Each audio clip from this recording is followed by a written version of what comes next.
Doesn't work. And now we have a conference. Yes. Sort of a different topic. No, I'm not taking it anyway. He was always busy. On the corner by So then we All right, are you ready? so that's every. All right, are we ready to get started here, folks? It's our law. So it's 5 o'clock. I will call our meeting to order. Peggy, do you want to do a roll call? Jacobson? Here. Peterson? Here. Boudreaux? Here. Carpenter? Here. Bollig? Here. Horton? Here. Flish? Here.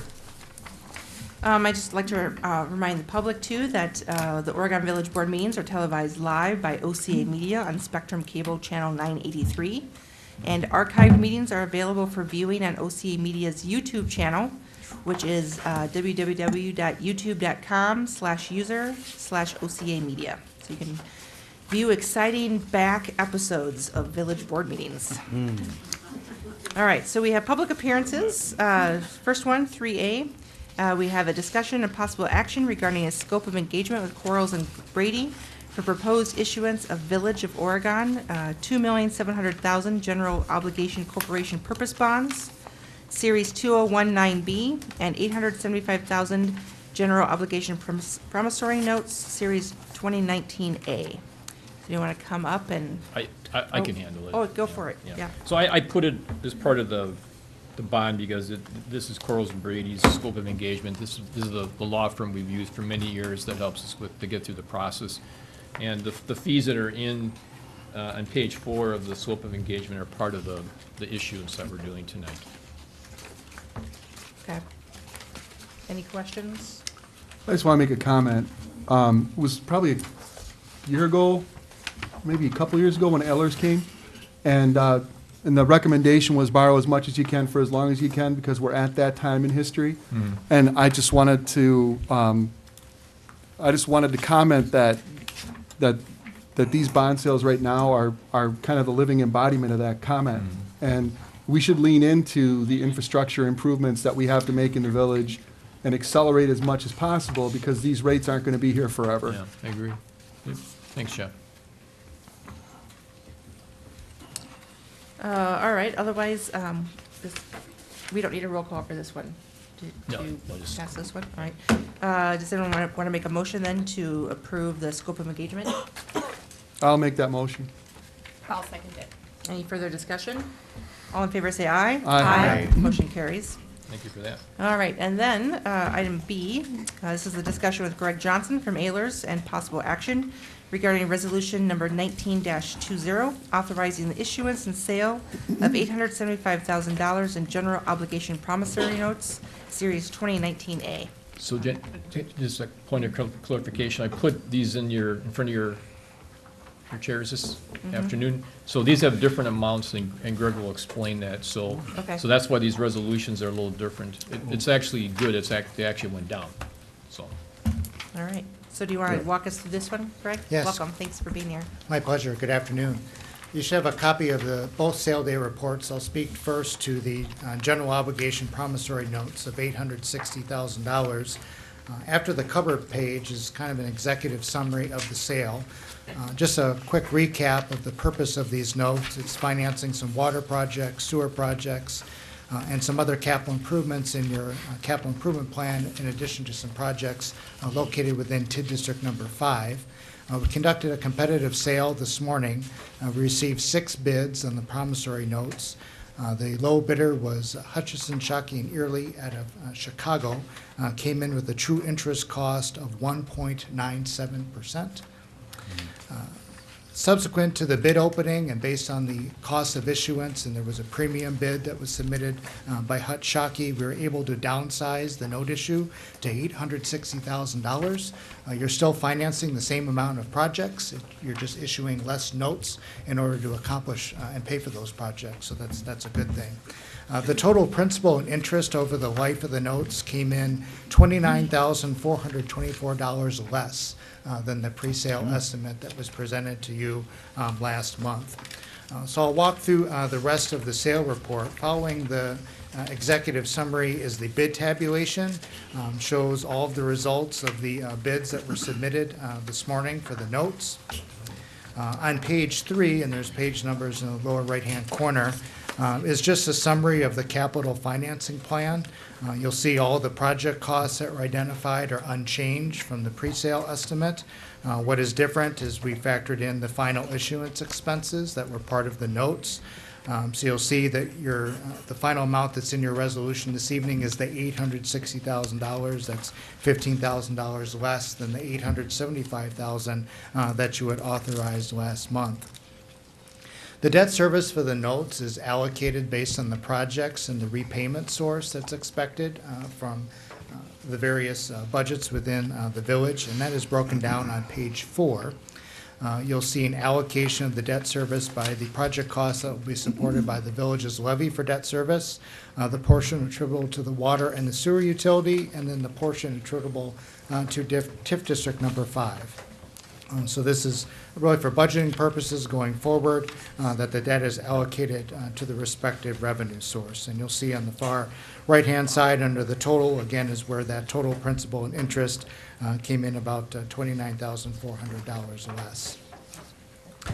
On page 5 is really a breakdown of all of your existing general obligation debt. And then we have incorporated the notes and the bonds that we'll discuss in a moment. I'll kind of walk my way across this spreadsheet from left to right just to reorient you to what's included. On the far left-hand side is a breakdown of your existing general obligation debt, and then a projection in your equalized value, your TID-out equalized value. And then we show all the revenue sources that you presently budget other than the property tax levy to pay for some of your existing general obligation debt.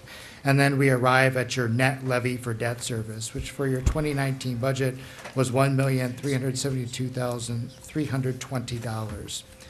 So then in the center of the page is the proposed debt service for both the notes and the bonds that you are considering this evening. And then we show the abatement sources, the portion of the notes and the bonds that is anticipated to be paid by non-levy sources, which is the water utility, the sewer utility, TIF 4, and TIF 5. And then we get to the net debt service levy, which takes your existing debt and the proposed debt service for the notes and the bonds and shows what your projected levy will be for debt service going forward. Taking account existing debt and then the notes and bonds that you're considering this afternoon.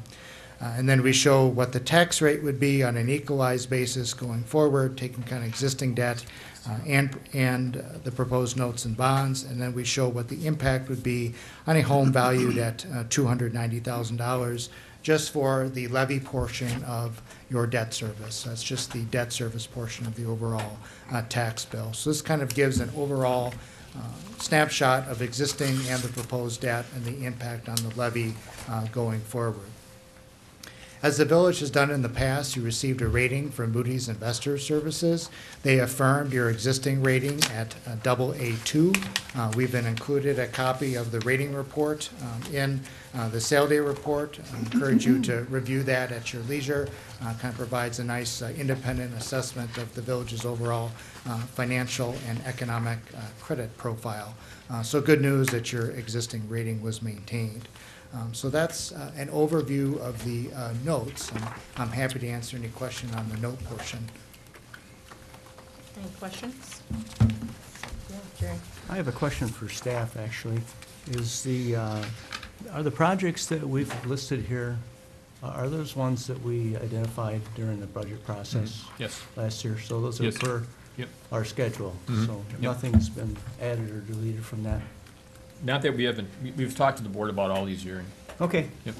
That was my question. And then again, has the resolution 1920, has that document been reviewed by our legal counsel? This came from the attorney, Okay. that you just offered to Okay. pay him that All right. for preparing it. Thank you.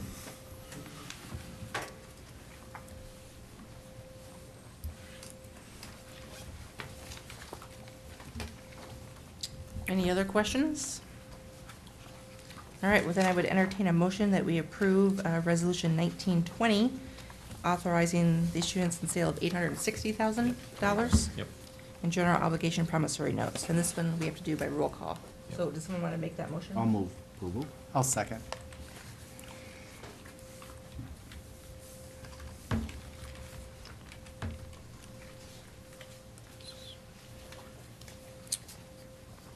Roll call. Sorry. Lish, Yes. Boudreaux, Yes, Bollig, Yes. Horton, Yes. Peterson. Yes. Jacobson. Yes. Carpenter. Yes. All right, thank you. All right, and then item C is discussion and possible action regarding resolution 1921, awarding the sale of 2.7 million, but it looks like it's 2.655, and general obligation corporate purpose bond series 2019B. All right, Thank you. If you turn your attention to the sale day report for the corporate purpose bonds, after the cover page is the executive summary for the bond issue. Just to recap, the bonds are financing some street improvement projects, some fire department equipment, some public works building improvements, some park projects, refuse and disposal equipment, and then some sewer projects and projects located within TID District Number 4. The competitive sale, the bids were received for the bonds this morning as well. There were a total of 7 bids submitted on the bonds. The winning bid was submitted by Baird out of Milwaukee with a true interest cost of 2.57%. Based on lower cost of issuance and the premium bid that was submitted for the bonds, we were able to decrease the issue size down to $2,655,000.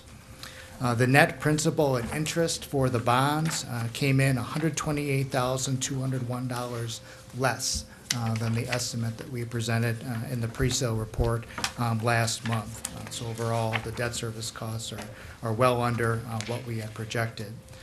The report's very similar to the notes. After the sale day report summary is the bid tabulation, which shows the results from all 7 of the bidders. You'll see it's a variety of underwriters from really around the country, which shows that there's strong interest in the village's debt offerings. On page 3 is the capital financing plan breakdown, summary of the project costs by project area. Last month, what was authorized was 2.7 million in bonds. Again, that's been reduced down to 2,655,000. Same amount for projects, just issuing fewer bonds to pay for the project costs. We've allocated the debt for the bonds based on where the projects are being constructed and to the revenue sources that are repaying the debt service. The breakdown of the bonds is shown on page 4. We show the portion that's attributable to the levy for debt service, the portion of the debt bonds that will be repaid by the sewer utility, and then the portion that's being attributable to Tax Incremental Finance District Number 4. The tax impact analysis that is on page 5 is identical to the one that I went through for the notes. We just included it again for reference, but it's really the exact same analysis and breakdown because we included both issues in the tax levy projection. So similarly to the notes, there's a resolution that's on your agenda for consideration. The par amount's been changed to reflect the $2,655,000. The resolution is passed. There is a bid form that the clerk and village president will sign, which just is evidence that you've accepted the bid results this afternoon. So I'm happy to answer any questions on the bonds. thank you. Any questions on these? Yeah, Jared. Yes, same question as I asked earlier. Did we discuss these Yes. during budget? Yes. Yep. Okay. All right. And then I guess I have a question for you. Could you just briefly explain how you determine which projects get paid for with a note and which projects we use to purchase, or which projects we fund with a bond? Sure. It's really kind of a 2-part, usually, analysis that we look at. One is the useful life of what is being financed. Notes by statute have a term up to 10 years, so anything that gets financed within notes, we want to make sure it doesn't have a useful life longer than 10 years.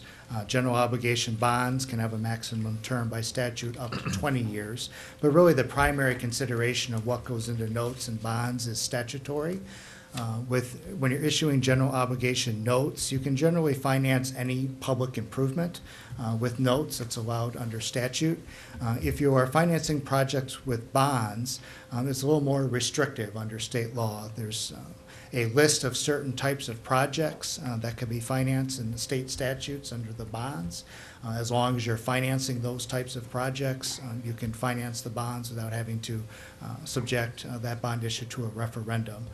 So typically, we take those two things kind of into consideration. It's the useful life of the asset being financed, but oftentimes what gets put into a note issue, even if it has maybe a longer useful life, it may not be bond eligible under the statute, so it may not be included in a bond issue.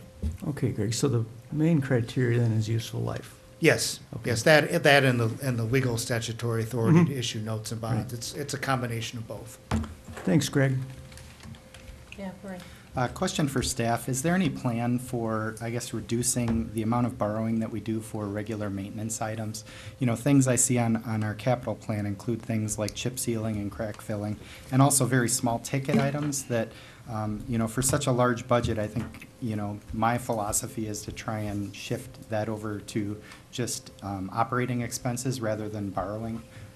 Long-term, you know, right now rates are super low, but I think, you know, as we move forward and rates creep up, we're going to need to pay for more of that outright rather than borrowing for it. In the old days, we used to do that before the property tax cap was in place. And so we balanced the property tax cap and raising taxes versus if we're going to borrow for equipment that we're going to have for quite a bit of time, you know, we've been borrowing. So we haven't paid with levy dollars for street improvements, for example, in a long time, to be honest with you, because of the cap.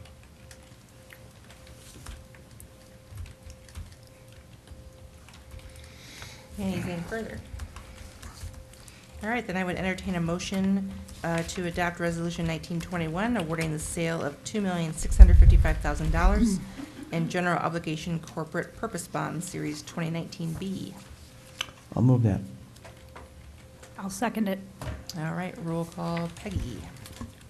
Jacobson? Yes. Bollig? Yes. Glish? Yes. Boudreaux? Yes. Carpenter? Yes. Horton? Yes. Peterson? Yes. All right, motion passes. Thank you so much, Greg. You're welcome, thank Yeah, you. Thanks for Thank being here. So you guys sign this? Oh, right. Thanks, Greg.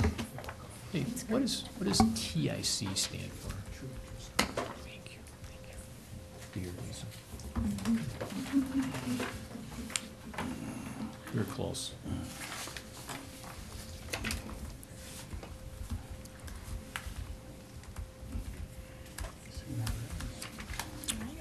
Thank you. Thank you. Great. Thanks, Greg. Good to see you. All right, moving on to item 3D. This is a discussion with Teresa Nelson and possible action regarding approval of storm drain mural design. Ah, there she is. Hello, Hello. Teresa. Yeah, so, It's page 271, I'm like, it can't be this long, usually. as I was looking for it earlier. So yes, I'm Teresa Nelson. I'm a parent to a fourth grader at Netherwood Knoll Elementary School, and I've been coordinating with them to do this storm drain mural. I think when I came in February, pretty much everybody at the table was here, so you know what's going on, and really today is just showing you what the design that they came up with.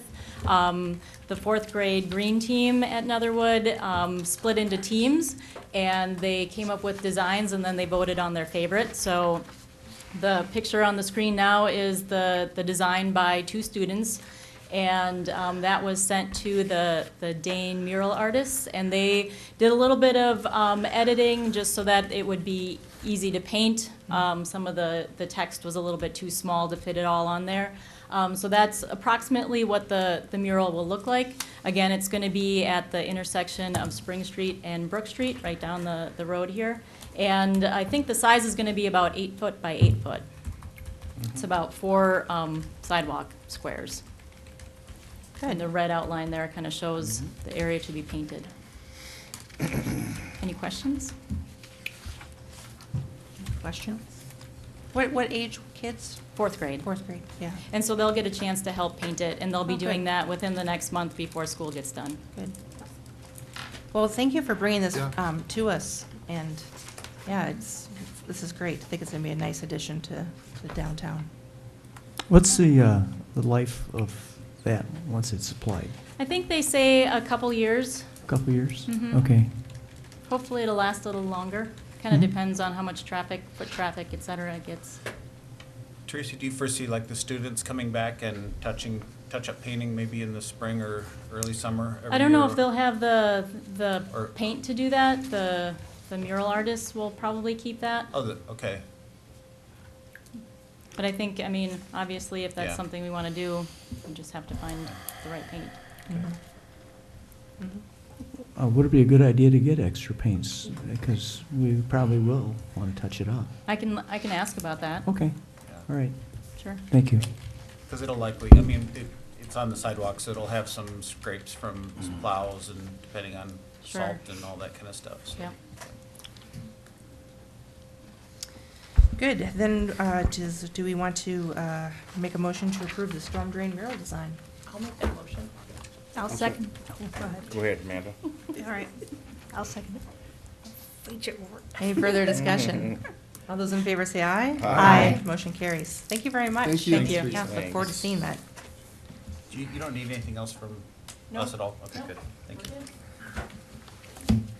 All right, item 3E, discussion and possible action regarding Genesis Housing's request for affordable housing and workforce housing funding. This is $168,000. Note that there is approximately $485,000 in the village's workforce housing fund. So we have some folks, you guys are like just giant spot here, nice. All right, so want to explain to us what we're talking about? Good evening. I'm Oh, and yes, and identify yourself for the record. So, Scott Meyer, current president of Genesis Housing, and I have with me Rob Dick, director of the Dane County Housing Authority. And member of the Oregon Housing Coalition. Correct. Through our connection, Oregon Housing Authority over the last year, getting to know Rob, who is probably the most knowledgeable affordable housing person I've ever been next to. We were encouraged to this year apply for the Federal Home Loan Bank of Chicago grant again. We made an application in 2015. It was an arduous process, but we didn't score quite high enough that particular year to get funds. I think that year they were giving away $36 million to affordable housing initiatives. There have been a number of changes this year, and we've been encouraged to apply again because a few requirements have changed and the climate has changed slightly. Rob has put us in contact with an expert grant consultant, which we didn't have last time as well. Going through the initial scoring, we were all smiling quite well the other day when we went through the numbers, and you know what we feel we will score gets an award just about any year that they do the scoring. So we're able to apply for a grant from them for $840,000 based on the number of units that we have. We score points in a great number of different categories. Being a nonprofit is an important one.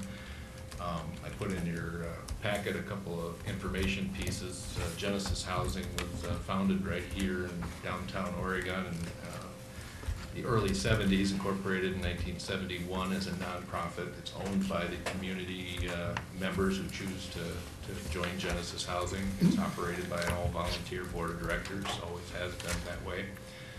We've got 3 buildings right here in downtown Oregon. 2 of them are right out the door, literally.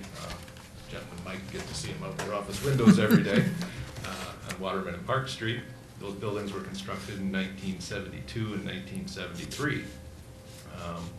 They're clean and functional, but largely original. I can take you on a tour and show you some interesting colored tiles and countertops and things that are original from that era, and they're well cared for, but a lot of things need updates.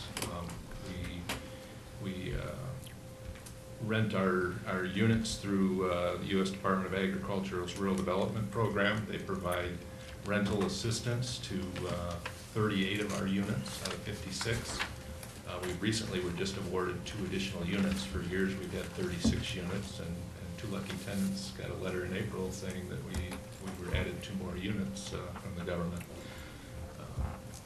So back to the grant, we can ask for $840,000.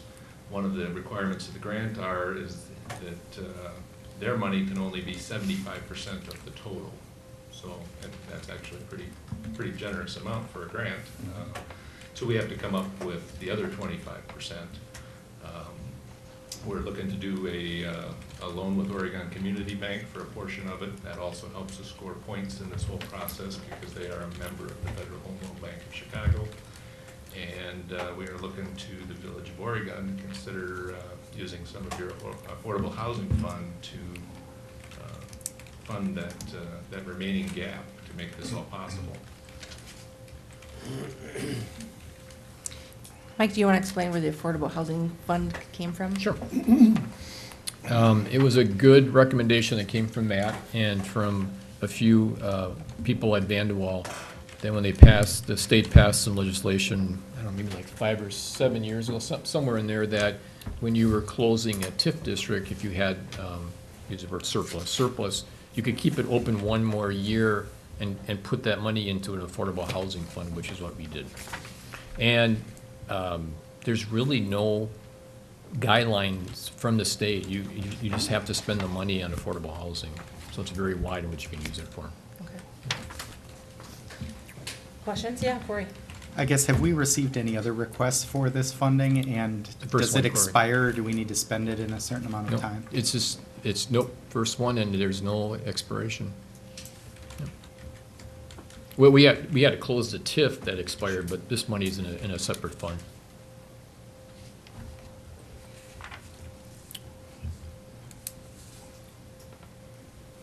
Jeannie, I'll just say, I went with Scott to the workshop where we sort of went through how you score, and it's an amazing amount of money that's available to us, and I think they think that there's gonna be less applications too, which I think works in our favor. So this is quite exciting. I was just going to make the motion. Oh, okay. Unless people had other questions. I do have a question. Yeah. Is there, now, do you already have a site available to build another unit? We presently don't have any land available in Oregon or plans. It's not to say that Right. couldn't be factored into to Okay. Genesis someday. There are 2 other projects in Oregon that actually originated out of Genesis. Mhm. There's a building at 240 South Oak, right next to our existing facility on Oak Street, that was developed as a partnership with Genesis, and once the time period for those tax credits ran out, the development partner had the option to buy Genesis out and did. So even though it sits next door to one of our current buildings, we're no longer involved with it. And also the Rolling Meadows was originally came out of Genesis and was going to be developed as part of Genesis, and then it was actually set up as a separate entity. But both of those did come out of Genesis over the years. Okay, thanks, Scott. So this money is basically going to be used for updates then, is that right? Updates to our properties. We're working very hard with this grant deadline to put together an updated capital needs assessment on Okay. the properties. We've got a couple of roofs right outside the building here that need to be Mhm. replaced very soon. We've got an original boiler in our Oak Street building from 1978. That We can beat we'd that. love to see gone. So, those are just some example of some big ticket items. And we would plan to filter this down into some, hopefully smaller items that our residents, would maybe notice easier than the roof over their head or the boiler I down in the understand. basement. But Yeah. So if you had more money available, would you construct another one, or do you have that in the long-range plan, or? There's not a One plan step- on the table. One step at a time, One right? step at a time. Yeah, okay. We've been working hard to identify ways to, further update and secure these existing buildings. Like I say, they're in decent shape, but a lot of original equipment there that is 42 to 48 years old, and needs updates, and with the rents that we bring in, it doesn't leave a lot of money every month to tackle these big ticket items. And we'd also, our rents also include all utilities on the property, so water, gas, and electrics included in all our rents. So we would like to do some, energy saving measures to try to reduce our monthly utility costs. I heard through the grapevine that you folks have a waiting list too. Is that right? We do have a waiting list most of the time. If you're looking for a first floor apartment, definitely. If you can, 50% of our units are on the second floor, unfortunately, but if you can climb stairs, the wait list is not very long. Okay. So how long, are you able to say how long your waiting list is? Approximately? I don't deal with that day-to-day stuff. We have a management company that Okay. actually deals with the That's fine. technicalities of That's those fine. day-to-day things, but, could be anywhere from a few months to, a year range. Okay. It's not terribly long. All right, well, thanks to you and Rob for bringing this forward. I know there's a tremendous need in this community for this and other type of housing for the financially, this type of financial client. All right, sounds like we're ready for a motion. Then I would like to make the motion to approve Genesis Housing's request for affordable housing or workforce housing funding for $168,000. I'll second that. All right, any further discussion? All those in favor say aye. Aye. Motion carries. Jeannie, I'm going to abstain just because I have volunteered to help with the grant of this, so I Okay. just don't want to have any perceived conflict on my part. Okay. You think that's a perceived conflict? Yep. that's okay. Okay. It's not probably technically a conflict, but Randy and I talked about Okay. it. It's Yep, not- all right, not a sounds bad good. thing to do. Well, it seems like a good first project with our affordable housing funds. We'll Thank make you. good use of it. And thank you to the, Congratulations. thank you to your volunteer board. I'm assuming all these fine people behind you are those members. I do have plenty of support. Yes. We thought maybe we'd have to arm wrestle with you. Well, thank you for your commitment, folks. We appreciate it. Thank you. Can we get your old boiler? That's practically new. Practically new for the village hall here. The Historical Society would like.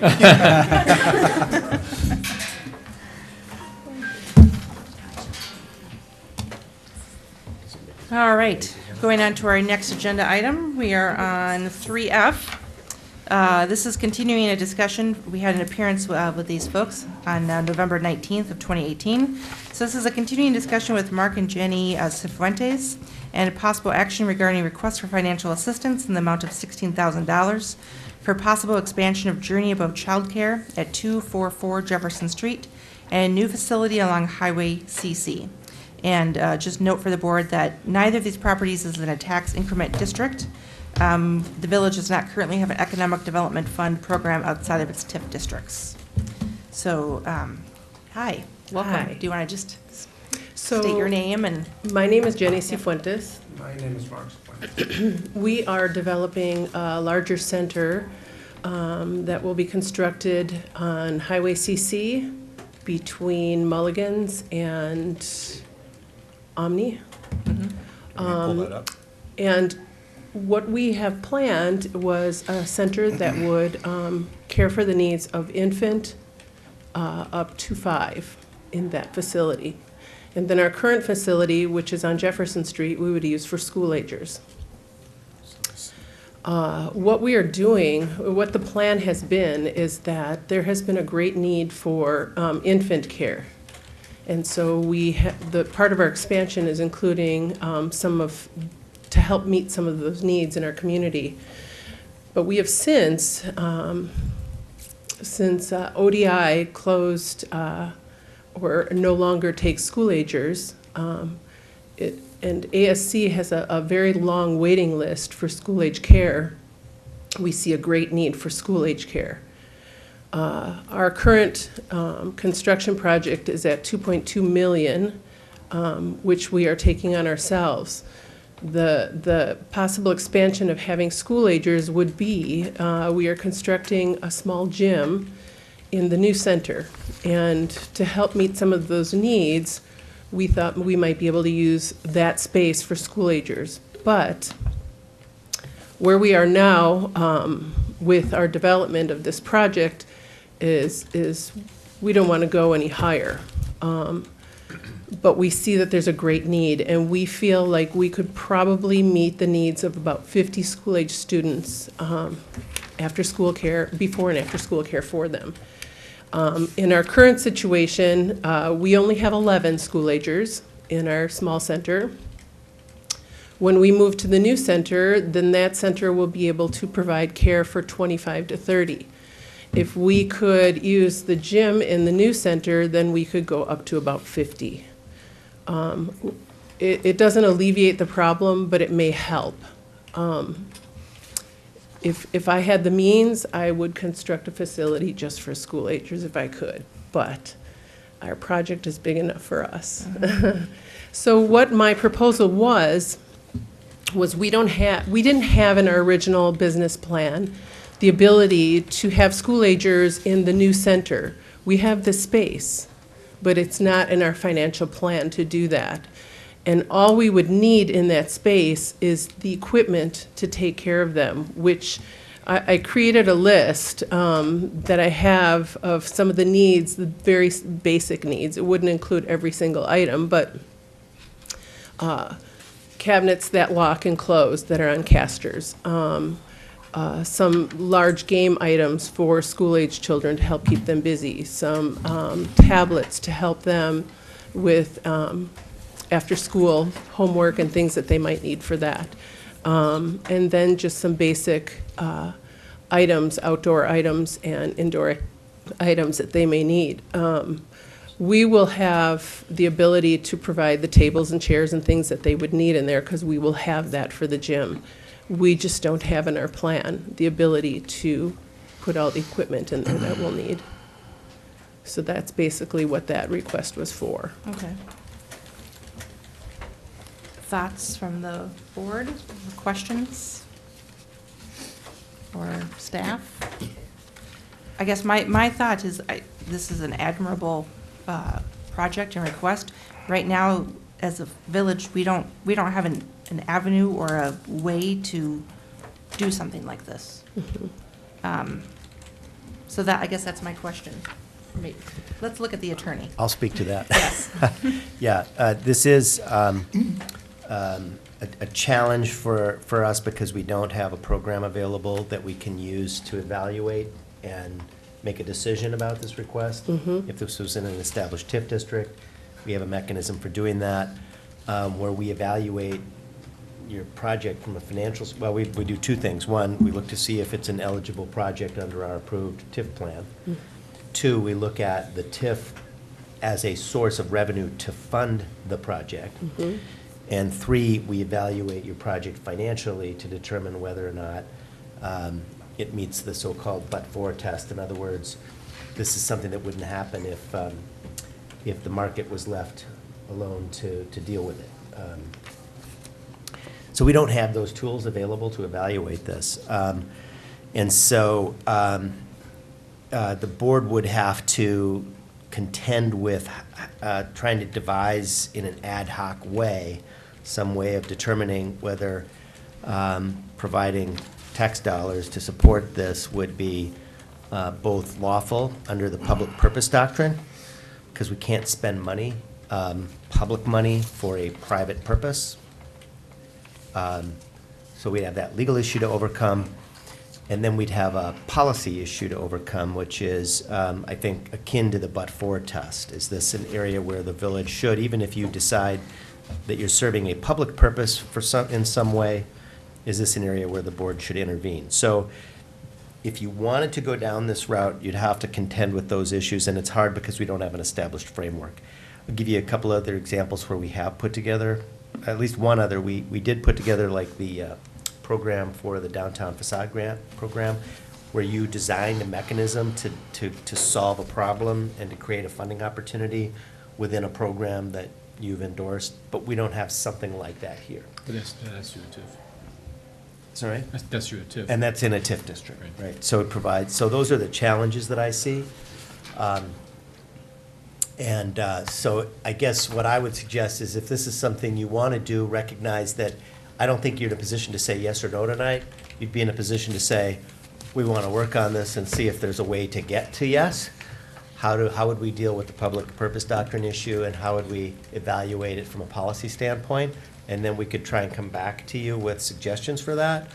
But if the sense is that's an undertaking that you don't think makes sense to, that's a can of worms you don't think it makes sense to open, then we wouldn't move forward. So I think that's the question, is do you want to open this can of worms or not?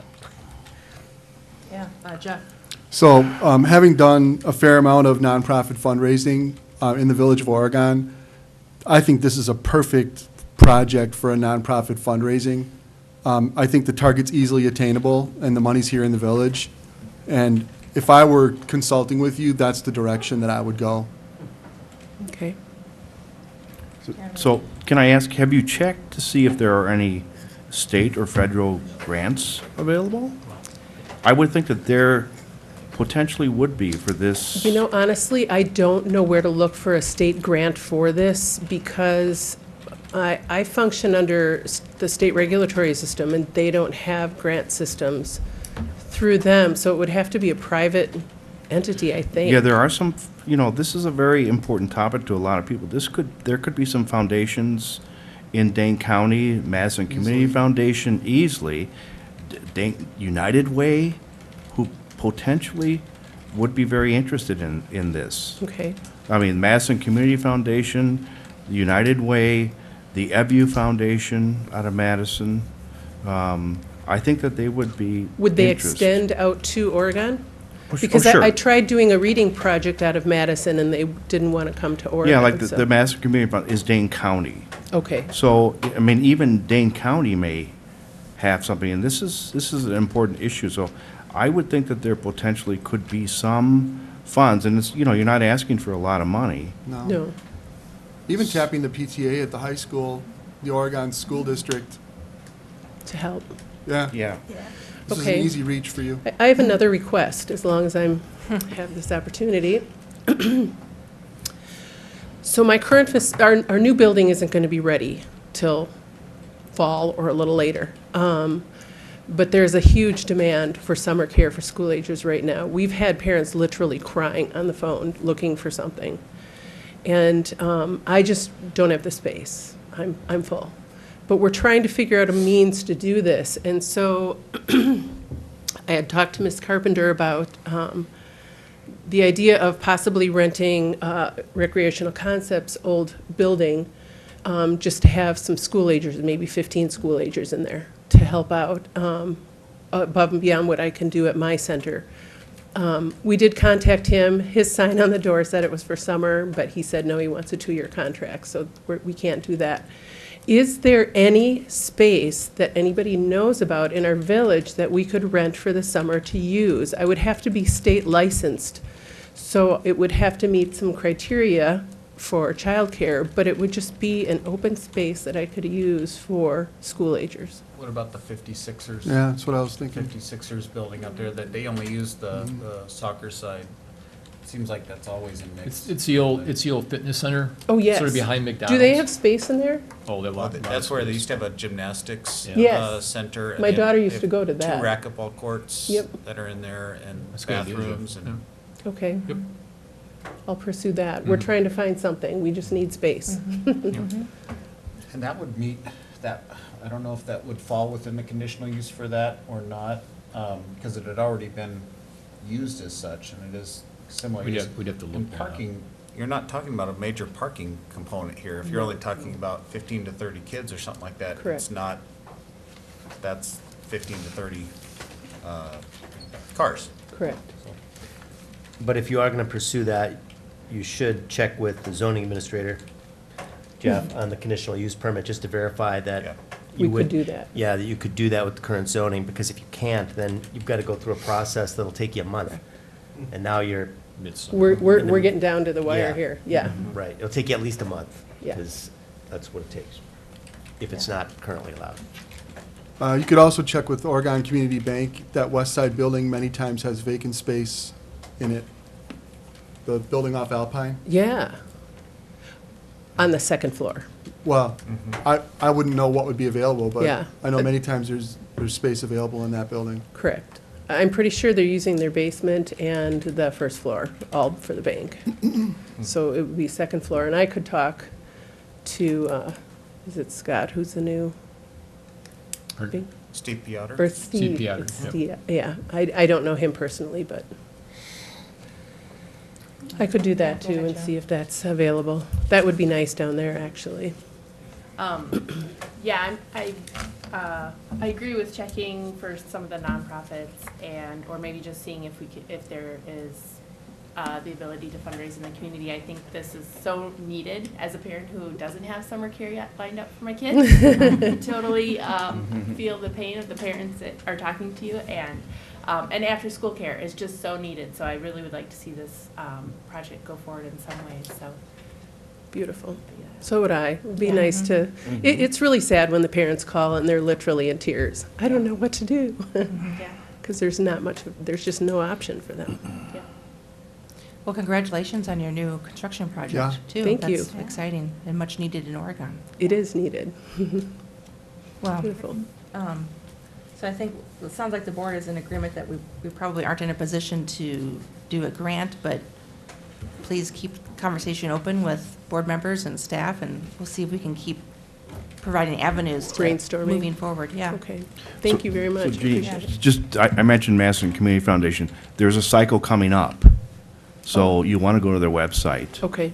And I think you, Madison. Community Madison Foundation. Community Foundation, and I think you guys would be a perfect fit for them. Okay. Okay. Beautiful. Thank you so much. Appreciate it. Thanks, Randy. Thank you. Yeah, thanks for being here. Sure. Beautiful. Thank you. Yeah, thank you.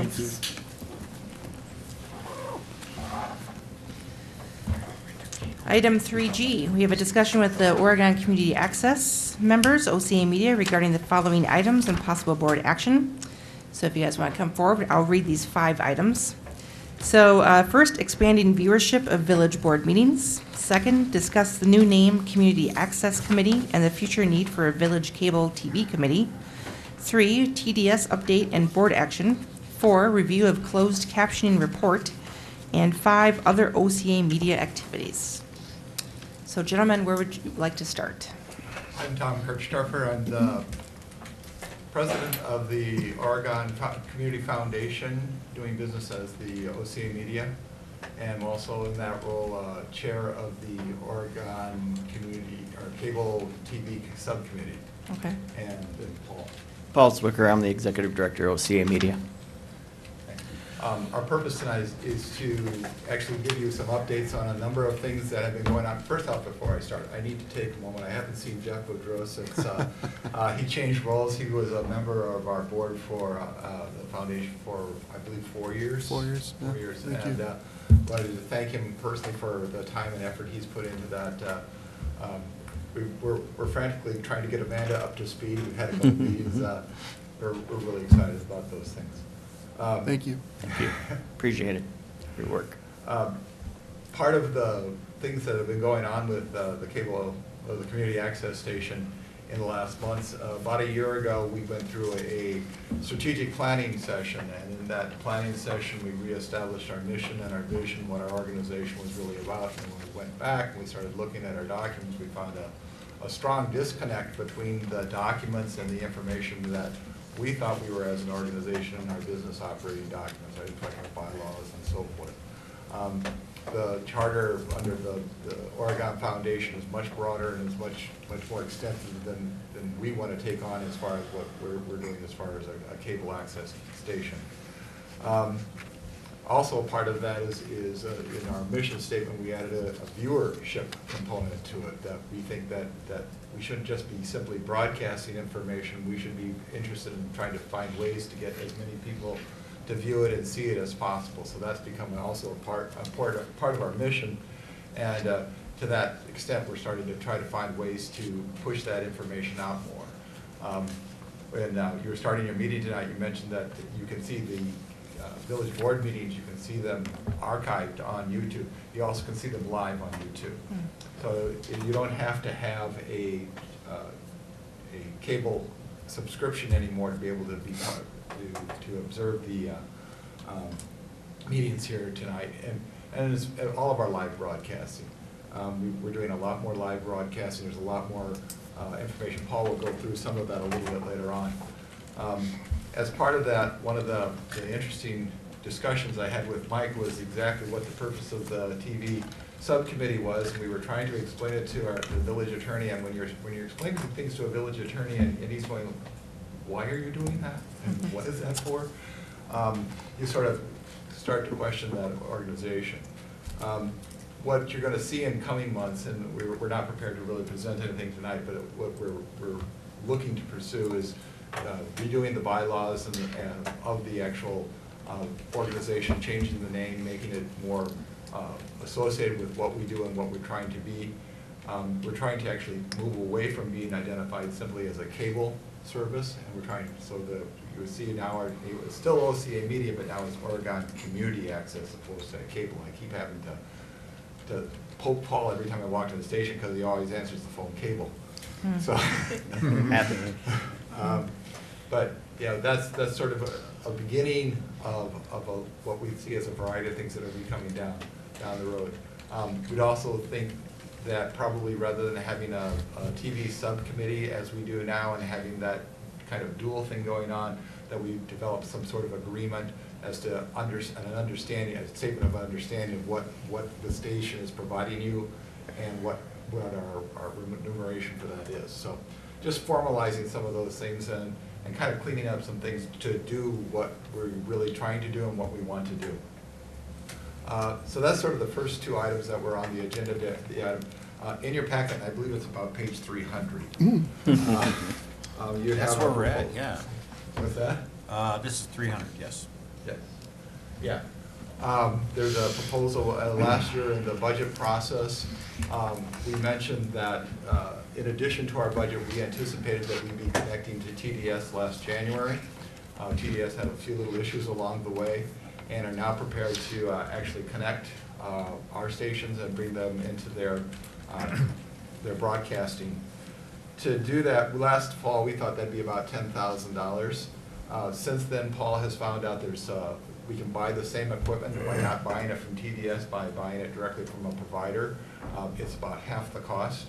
So we actually have a proposal tonight for $4,440 to run some additional cable. They pay for cable or the fiber optic up to a certain point, and then we have to pay for some additional pulling through cable through the ceilings and so forth.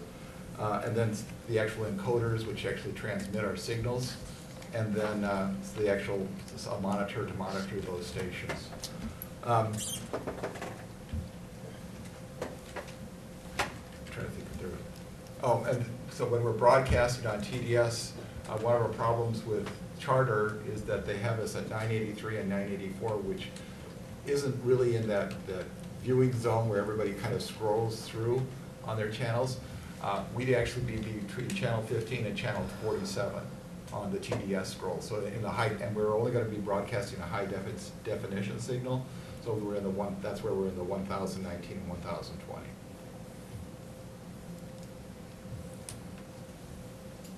So that'd be your first proposal. I don't know, Paul, if you want to go on with the closed captioning, or you want to take an action on that. So for number Questions, 3, maybe? so the TDS update and board action, so are you requesting this money from the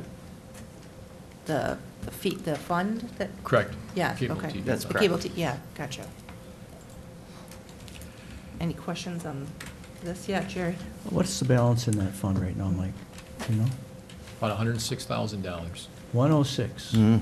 How do we know you're going to ask that, Jerry? I don't know, because I don't know. You tell me.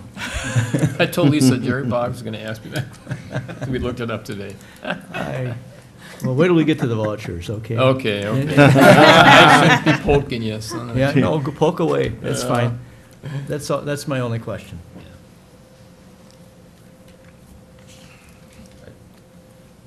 Well, we just comment that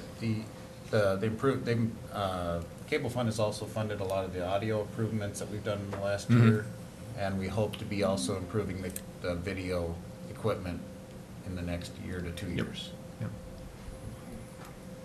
Which would actually tie into our high definition signal. Exactly, yep. On an analog signal, yeah. There is, Lisa pointed out to me, and I'll send it to you tomorrow, in the league newsletter, that the Joint Finance Committee is proposing to reduce the cable franchise fees from 5% to 1%, and if they would do that, the state would make up the difference. Now, it's only coming out of joint finance, doesn't mean it's gonna end up in the state budget, but we'll see, and I think they know that this has been something the state's been trying to do, is to lower the franchise fee, so we'll see what happens with that at the end. Actually, they voted on that last week, passed a motion to pass along party lines. All Republicans voted for it. So basically, a 5% fee reduced to 4.5. And in 2021, it'd be reduced to 3.5. If that continues If it forward. passes, yeah. So, and it's us, this is from Wisconsin Community Media, our lobbyist group and so they are meeting with the illegal municipalities before the meeting, Public Policy Committee meeting next Wednesday at 11 a.m. to discuss this. So it's current. They're moving forward.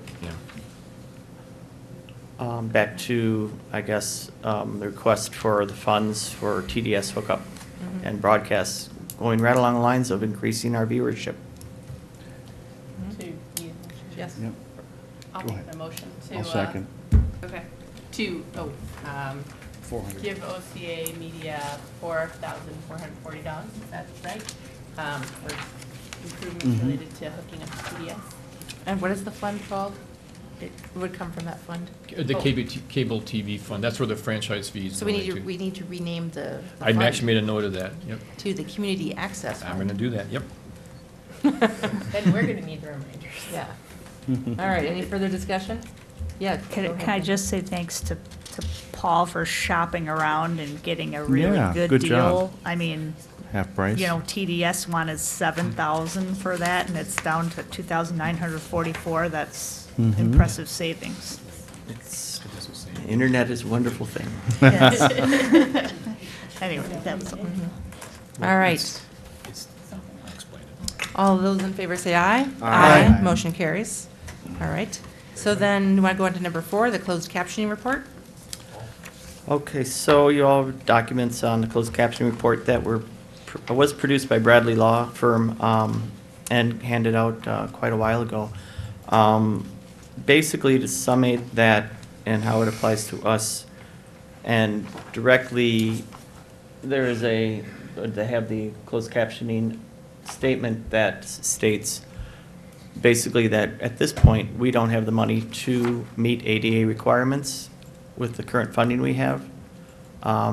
We can't meet FCC requirements either. This document that Bradley put out for us is, basically states that according to the laws, regulations they proposed, we don't have the money to do that, and this statement that we'll turn into the FCC should give us a break on that. We still have to move forward on ADA requirements. We are doing that. We have to prepare a document. We have to prepare a document that states that we are trying to fund that closed captioning. And as closed captioning services decrease in costs, we will find a date that we will be able to meet that requirement for the ADA. Let's see, we also have to begin ADA compliance audits, and I have to do some more research on that. We're supposed to do self-report exempt status. That's this document to the FCC.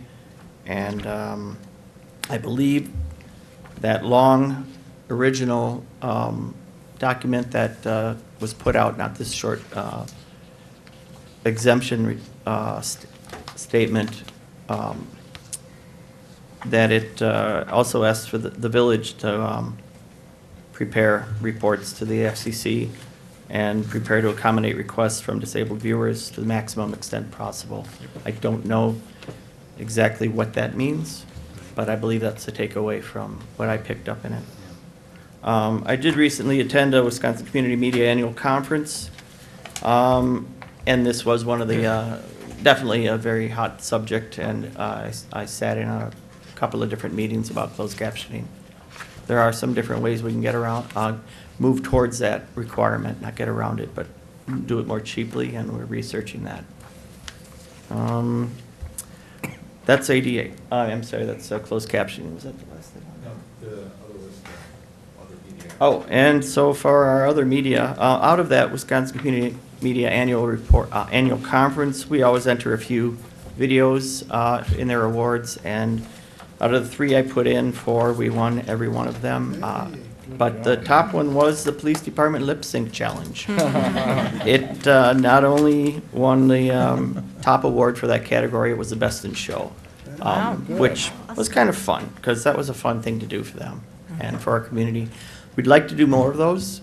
We are open to doing more of those within our small staff limits, and it makes our lives a little more fun than cranking out every event or performance that we see, or athletic event that we're able to go to. What else did I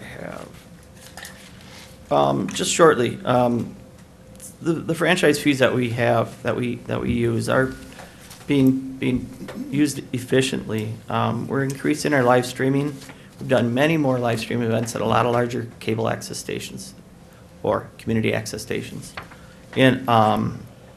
We did 85 live events last year. The quality and the content is increasing, and that's partly due to the equipment that we were able to get throughout the franchise fees funds. We've done some award-winning marketing videos for the Oregon School District, which helped them attain national status on some of their projects they've done. Our social media content and performance is always increasing and gaining momentum. We've added a few hours to our social media producer to attempt to keep that moving forward and share information with the community. And the community does look to our Facebook page quite a bit. We do pass along as many different events in the area as we can. Our YouTube channels, we picked up 277 new subscribers, and it's a 21% content increase, and then lots more live streams. And lastly, Panther Athletics, the most viewed, if you want to look at the top 10 in our YouTube channel, right next to Performing Arts, and even the Chamber of Commerce video, that's all in the top 10. So we do a variety of things for our community. I hope we are recognized for that. We're striving to do as many as we can. Training the high school students is important for me. I've got 3 recent graduates who've gone on to study communications and television production. And I hope we can continue to do that. Thank you. Good, very good, thank you. Well done. Quick question, you're talking about the live streaming and then storing the meetings on YouTube. Do you monetize those YouTube videos? We're not quite to that level. Okay. I think it takes around 10,000 views before you become monetized. I've forgotten what our view count is. I think our highest viewed video is around 8,000. Okay. So if y'all want Which was to a share. tractor pull, but It was his track. It his was video. one of our It was meetings. my I'm so tractor pull. Well, thank you, gentlemen. Thank you. Thank you very Appreciate the much. update. Thank you.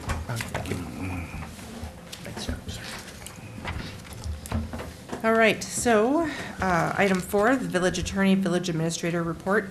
So at this time, we're going to consider items from the May 10th Planning Commission meeting. So does that mean that we're skipping to item 10? Yes, What we're please. doing? Okay. So turning the page, so we are skipping forward to item 10. We'll go back in a minute.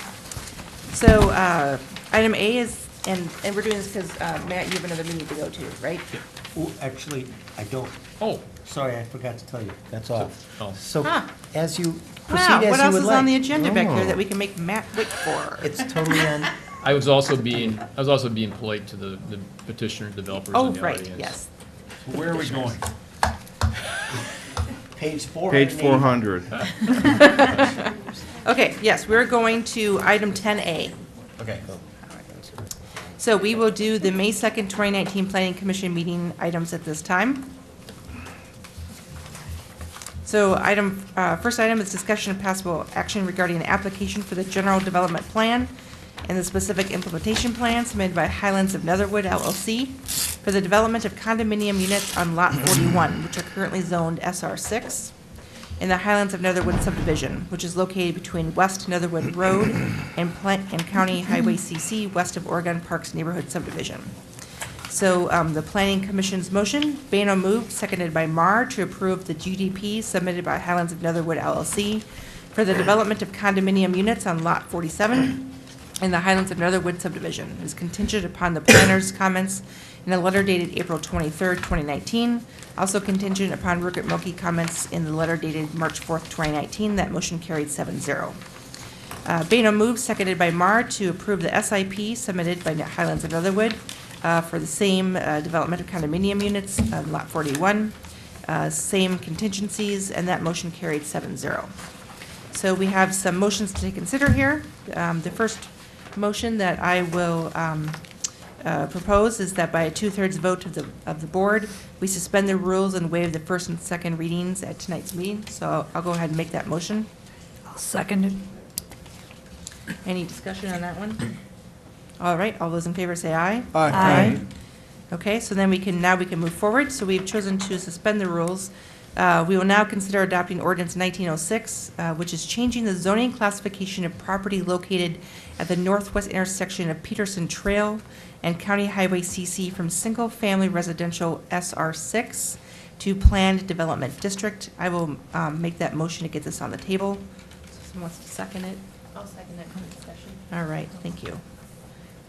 So, are staff handling this, or? Matt, you want to explain what's in yours, or? Yeah, Sure. go ahead. So this is a combined general development plan and specific implementation plan for Lot 41 of the Highlands of Netherwood development. We actually have Jessica Vaughn here tonight, who would probably be able to describe what the plan is for this lot better than I could, if you'd like to hear from Jessica about what the proposal is. And I actually, like I said, I Yeah. put the bigger plans in front of you. Yeah, we If do, you wanna looks share like there are them. some plans in Yeah. front of us that show their vision for this particular lot. And we'll talk about this at the next item on the agenda, which is the plat, but then. Okay. Oh, sorry. Yeah. Oh, Jeff is. Yeah, Jeff. So I just have a question about changing the zoning. Is that a normal part of a development moving through the process, or is there some exception being made to changing the zoning to planned development district? So it's not unusual. This lot is currently zoned SR6. Yes. Single-family residential. So when the plat was originally approved last September, that was the zoning designation that was placed on this lot. My recollection is that there was an expectation that that would likely change. They didn't know at the time, but. They weren't exactly sure what they were going to do with this lot back in September, is that right? But there was it's kind of a large lot, so there was an expectation that there wasn't going to just be one single-family home on this lot. That'd be a really big house. Although, Big yard. I put in a bid, but I was rejected. No. So maybe you could give us a little more detail as to why this is what's happening now. Yeah, Jessica? good evening. Hi. Evening. So what's before the Jessica, board? do you just want to tell us who you are? Oh, so sure, yeah. I'm everybody- Jessica Vaughn. I'm with JSD Professional Services, and I represent Forward Development Group, who is the Highlands of Netherwood LLC as well. All right, thank you. Before the board this evening is a general development plan and a specific implementation plan. We're doing a combined process because it's a single-family detached product. Typically, you would see those two things separate. And they would be, you would do the GDP first, and then the SIP would follow. And your SIP is really more of your construction level detail plans, but because we're doing a single-family detached product, there really isn't that construction level until you have a builder and a buyer that want to build their house. So we're treating the building permit as kind of that construction level detail. What we are including in our SIP, though, is kind of our unit locations, our setbacks. We have a general flavor for building materials and as well as colors in a palette. And then we also have some common areas that will be maintained by the HOA that would require a final landscape and lighting plan. So that's kind of the gist of the two applications. A couple of reasons why we ended up with our general development plan and SIP zone district is really because of the unit type, right? So this is a condo unit. There's multiple buildings technically on one lot. So they're not technically lots like you would find in a subdivision. It's going to be a condominium type product. And so we ended up with a plan development instead of conventional zoning to allow for the multiple principal buildings on the same overall lot, which happens to be that lot 41. Originally, we were here in August of last year, I believe, is when we saw the final. August 20th. That's what I thought. I thought it was like August I remember that, 21st, but I 20th. So I was close. It was a big meeting. And I think that's where we saw the final plat, the annexation, and the initial zone district designation curated was at that meeting. And as part of that submittal, we had anticipated that this lot, lot 41, would develop with a similar, a product type that was very similar to this. Originally, we had anticipated, I believe, 25 single-family residential units here, and we're down to the 21. We had always thought it would be a condominium-style development for the product type. The idea is to provide a different level of affordability, but to provide a product type in that level of affordability that gets you what the market is commanding at this point, which happens to be the single family, but it's a little bit of a smaller unit, and it's instead of a lot, it's a condo unit. So very similar to a single family, your typical single family, but just a little bit different in the sales structure of you don't actually own the land where you would with a typical lot. So that's kind of where we are. The idea was to be as consistent as we possibly could in maintaining the initial thought process and design. And we've done that with the multi-use trail, and we've created some landscaping, some buffering to provide privacy. But overall, we feel that this plan is pretty consistent with the initial intentions and what we had anticipated when we came through last year in August with the original subdivision. So happy to answer any questions that anybody might have. Any questions? Yeah, Corey? Couple of questions. I guess, first of all, this appears to be a private drive. Has the fire department taken a look at access? Yeah, we've actually worked really closely with the fire department on this one, and we've run our turning radii on the trucks, the largest truck they have. We've also worked with them on the width as well as the hydrant location. And then my second question would be, there's a sidewalk pedestrian way, which is a great thing, but it kind of, dead ends mid-block on CC. What is the long-term plan for that? Yeah, as I say, Jessica and Jeff and I are working on a exhibit, Corey, that we're going to show the Plan Commission and Village Board maybe even next month. There's going to be a bike trail eventually on CC, the one that's on there now, that we're going to continue at some point. And then this trail that Jeff, go back to show that. Thank you, Jeff. That trail there will actually, it's a 10-foot path that will go all the way up to Netherwood. It'll go to the entire subdivision. I just got that today from Jeff. Okay, and then finally, regarding stormwater, with this zoning change, is the imperviousness changing relative to the previous anticipated land use? And if so, is it accounted for in the stormwater design? It is accounted for in the stormwater design. So we did an update memo. I don't know, Jeff, if you've had the opportunity to review it, along with all of the Phase 1B construction plans. Stormwater is being accommodated for, and I believe impervious has gone down because we've lost so many buildings. Okay, thank you. Can I just ask a couple of questions, just to make sure I understand where we are procedurally? So we're here on the zoning tonight. You're not here on the condo plat tonight, though, yet? We are here on the You condo. are? That's on the next. So how are we gonna deal with this discontinuance relative to the condo plat? Is that? So the condo plat, that will be, I actually have that in my bag. I would anticipate that would be at the next Plan Commission and Village Board meeting. Coming The here. discontinuance? Coming up in June. The condo plat is, we can approve it this evening, but we do not want to record it at all without that discontinuance happening. Okay. And So we should explain to the board what we're talking about. Yeah, so there's when the original plat was approved, there was a particular location for that bike path that we were talking about. Jeff, that can you go goes through back to there? the one you had up before? Yeah, I was gonna try to pull up the plat, actually. And this is, yeah. Oh, this works okay. Okay, so the path that you see running through that lot today is in a different location than was shown on the original plat, correct? Yeah, and the only part that's really, really different is kind of that central, where it runs through the central space there Right. and on down to County Highway CC. That got shifted a little bit to the west and not very far. I would say maybe a total of 10 to 12 feet. It got shifted. And the reason it got shifted is because of the alignment of the units along that frontage and the stormwater pond. So there was a buffer that was required for the stormwater pond, and you couldn't locate buildings in a certain amount of proximity to the actual water in the pond. And so when we looked at that setback and we looked at the staggering that we were trying to create with the buildings, that required the path to shift so it wouldn't locate through a building. So the condo plat before us later on the agenda will dedicate the new bike path location. We can approve that conditionally on, one of the conditions of approval should be discontinuance of the existing dedication. Sure. That was on, okay. I just want to make sure, I couldn't remember exactly what the plan was. Yep. That No, sounds I know like you and I a have been working good on that plan. last week. Okay. So, good. So the issue right now before the board is simply the change in zoning from SR6 to the general, PDD with this general development and specific implementation plan. Yes, yep. Yeah. Oh, go ahead. We did. Yep. Yep.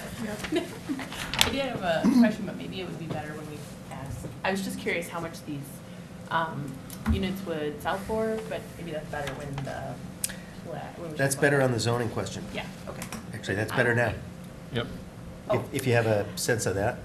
Well, the sense that I'm gathering from the developer is probably in that $300,000 to $400,000 range. No, well. No, that's- yeah, no, yeah. Market rate condos. Yes. Yeah. A lot less expensive than the other houses in that development. Yeah. That, I guess that was more of what I was trying to gauge, is Gotcha.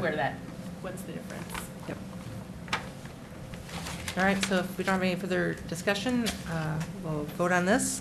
So all those in favor of, Ordinance 1906. yes, thank you, that's changing the zoning classification of this property from SR6 to Planned Development District, say aye. Aye. Any nay? Motion carries. Thank you very much. All right, so then we'll go on to item 2, which is the aforementioned condominium plat. The Planning Commission's motion was Meyer moved, seconded by Bano, to approve the Highlands and Netherwood plat for Lot 41 condominiums, subject to recommendations in the letter from Rupert Milkie dated May 2nd, 2019, and that motion was unanimous. So, Right, so the motion tonight, in my mind, would Yes. be, this is to, It's in his letter. oh, he does have, oh, so just see, so the engineer has already included the release of the existing easement in his recommendations. So the exact same motion that was approved at Plan Commission would be fine. okay, so I will make that motion. I'll second. All right. Any further discussion on this? All in favor, say aye. Aye. Motion carries. All right.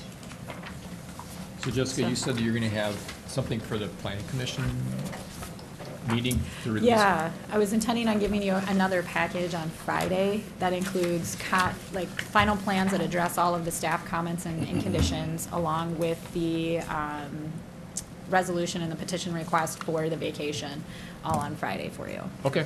if that Okay. works. Actually, could you give it to Jeff, because I won't be here. What? Yeah, I can get it to Jeff. So what? Jeff's not gonna be here either. Yeah, not a problem. Thank you. You're welcome. Thank you very much, Jessica. Thank you. Thank you. All right, so then we will do the last item here under the Planning Commission. This is discussion and possible action regarding approval of the general development plan submitted by Victor Dorn Corporation. This is the Dorn Plaza mixed-use redevelopment, property owner at 131 West Richards Road. Board, please know that this is a resubmittal of the 2016 GDP, which had expired. The Planning Commission motion was Bano moved, seconded by Severson, to recommend to the Village Board the approval of this GDP, which was submitted by the Victor Dorn Corporation at 131 West Richards Road. That motion was contingent upon the planner's comments in a memo dated April 23rd, 2019. That motion was unanimous. So we have a couple of motions here in front of us to consider. Much like the last time, I would make a motion, by a 2/3 vote of the board, we may suspend the rules and waive the first and second readings at tonight's meeting. So I would make a motion that we do that. I'll second it. Any discussion? All those in favor say aye. Aye. Motion carries. So then the second motion is still good? Yep. Okay. So since we have decided to suspend the rules, I would then make a motion that we adopt ordinance 19-05, and just put this on the table, which is changing the zoning classification of property located at 131 West Richards Road. I'll second that. All right. So the petitioner is here.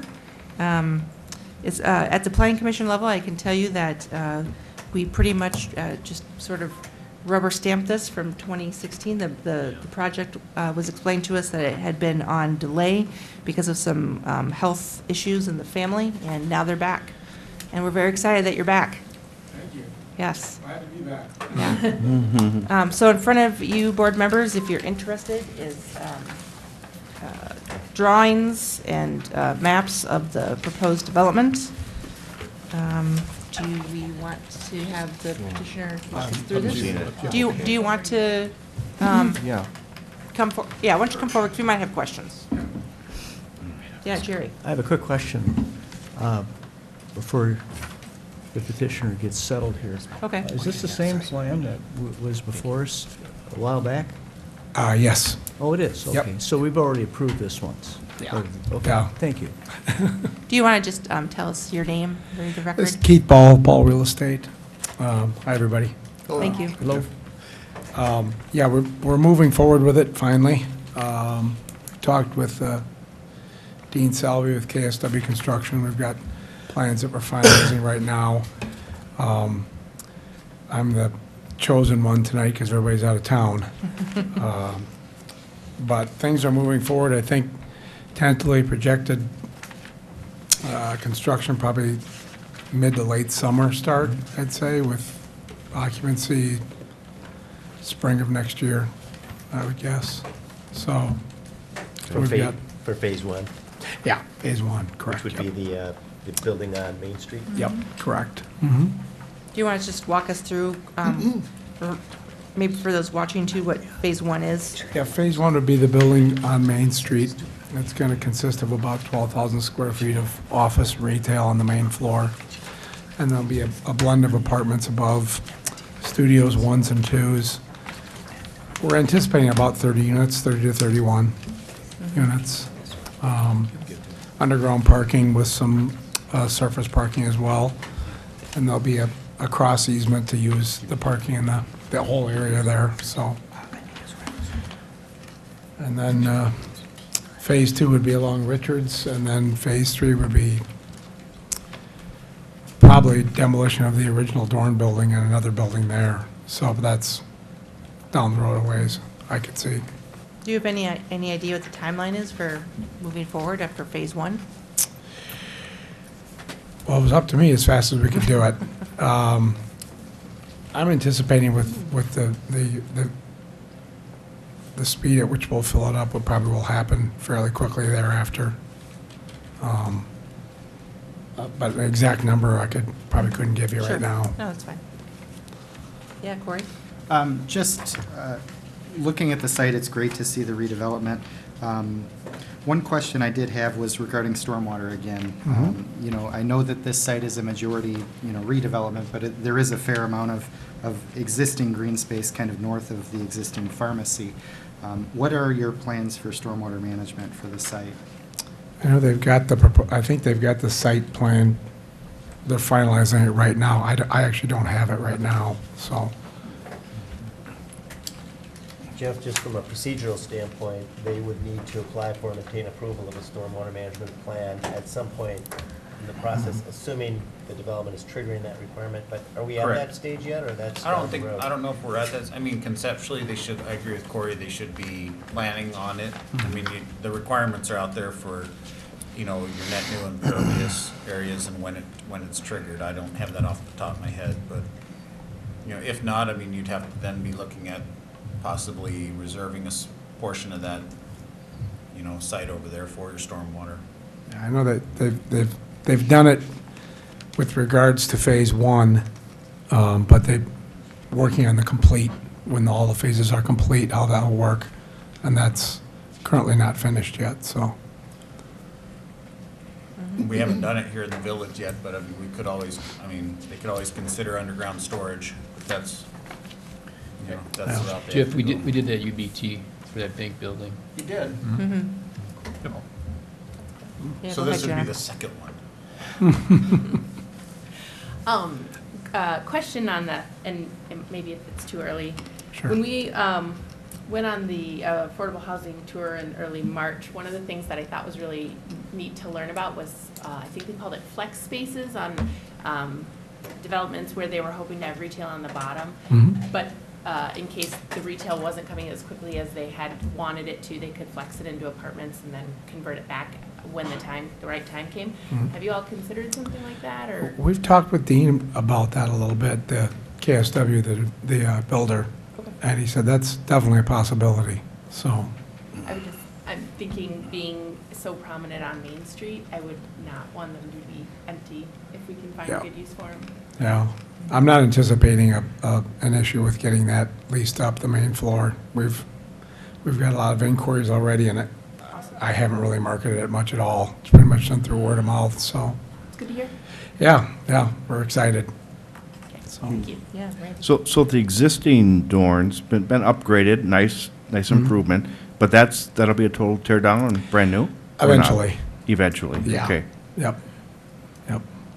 We're probably talking years for that. okay, Yeah, that's phase 3, and that's a ways down the road. okay, Yeah, thank you. hopefully it'll move along quicker than this first step here. It's been a couple of years, but.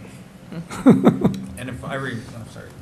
Yeah, go ahead, Jeff. So if I remember right, there is a lack of parking sometime between phase 2 and phase 3, correct? There's a shortage of parking that would have to then be made up when you finish phase 3.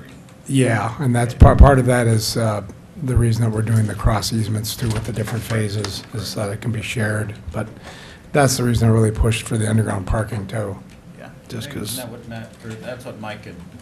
Well, so I just want to draw your attention to a couple of conditions of Mhm. approval that are in here Sure. that have to be satisfied in order for this ordinance to be effective. And if we don't get it done in time, it'll expire again, so we don't want that to happen. Yeah. So one of them speaks to this cross easement issue. Mhm. So there's a condition in here right now that we need to record deed restrictions that the village approves that would prevent any either subdivision of the lands or and require that the property remain under the same ownership unless and until we get cross easements in place, because those aren't actually in place yet. So that has to be done. You should be back in touch with us about getting that done. Okay. I gave us a lot of time to get that done.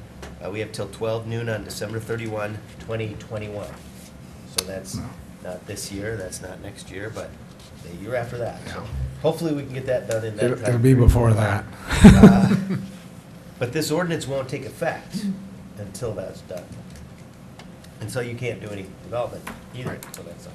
And then the other thing we need to do is, we need you to submit an amendment to the general development plan that provides that each residential unit that's gonna be constructed here in that building, including units that face the interior of the site, have to be provided with a functional balcony having a minimum depth of 6 feet, and that's acceptable to the village's planner. Yep, I recall that. Those were a couple of things that, weren't addressed in the GDP itself that we've addressed through these conditions. So just get in touch with us about getting those things taken care of. Okay. Thank you. Anything else? Yeah, Amanda. So I know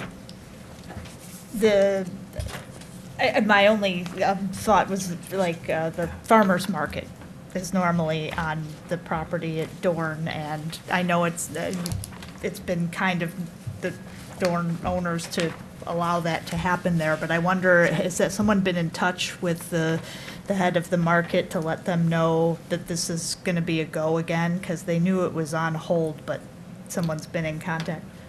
I think Tom has talked to him. I couldn't swear to that, but I believe he has. But I will ask him, Okay. just to make sure. Yeah, just to give them plenty of time to find an alternate location, because I'm assuming with the construction that Yeah, they're gonna need to vacate. There may be an opportunity on Richards, maybe, depending on how much access they need for construction, but I couldn't swear to that. Yeah, no, and that's fine. I mean, there's no obligation there. Right. I just want to make sure they're kept in the know loop what's because going it's a on. big change for them, so, thanks. You know I do, but thank you. Can I keep that? Thank you so much. Yeah, Corey. I noticed in Phase 3 that there's a potential drive-through, and I'm wondering, did the Plan Commission discuss that and look at that, especially relative to the exit of that drive-through with the entrance into the parking lot? I don't think so. We didn't talk about that? One thing I'll mention is, this is just a general development plan. So they still need to get approval of a specific implementation plan that'll have a higher level of detail Yeah, and site plan. before they can move forward. So I'm guessing that would be part of the SIP review, but I'm not. For that building. For that. Right, and I mean, I think what we have in the packet here today was what was reviewed by our engineers as well as Mike Slavny, and the Plan Commission. So I don't know if it was ever really, it was never brought out as a separate comment or anything like that, but I don't think there was any concern. In fact, I think it would actually help some of the traffic flow in that area, even though it's not bad in that area, but.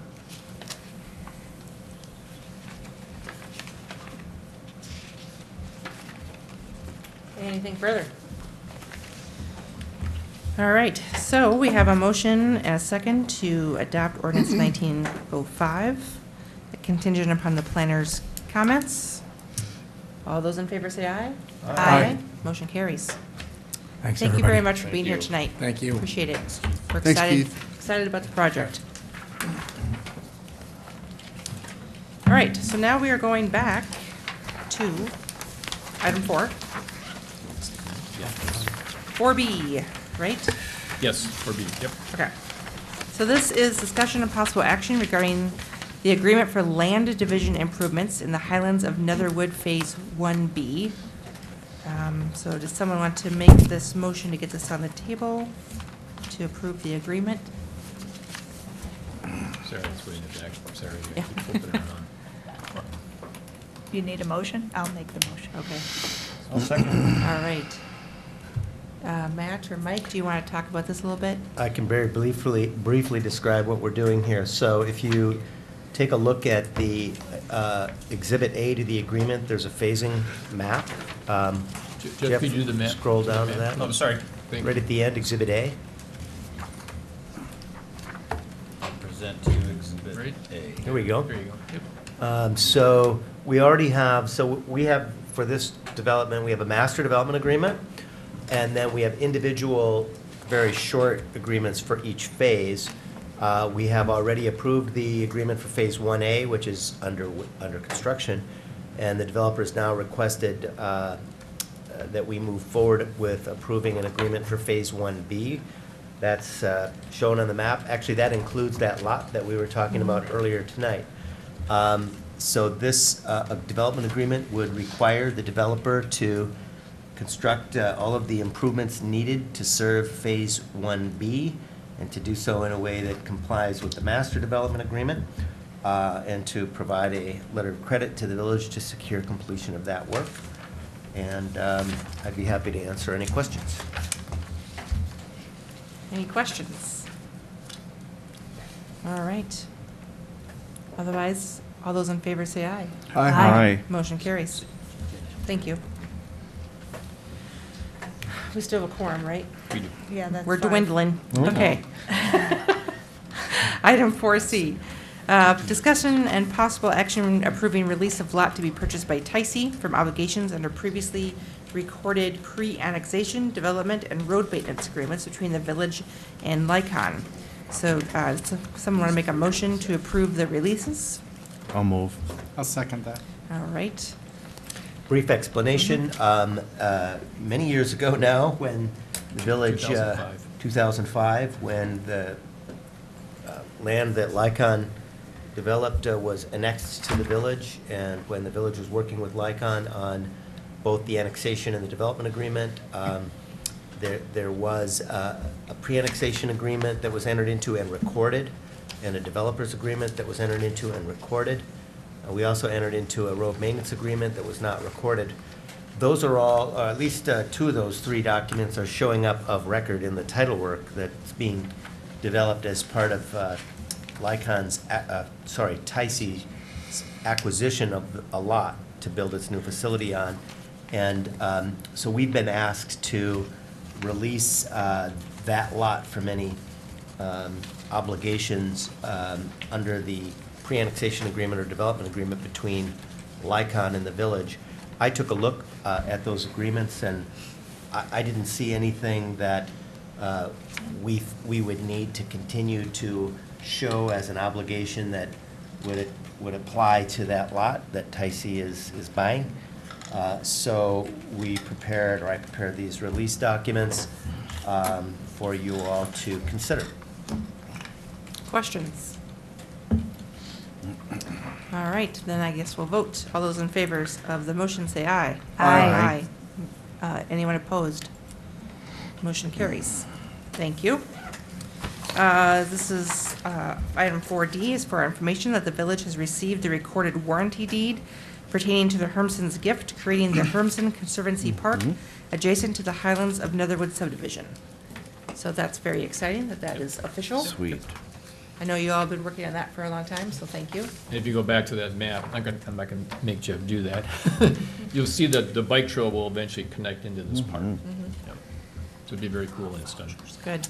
And thank, Just so everyone knows, the Hermsons did retain a life estate in the property, so they have the right to continue to live there and control that property.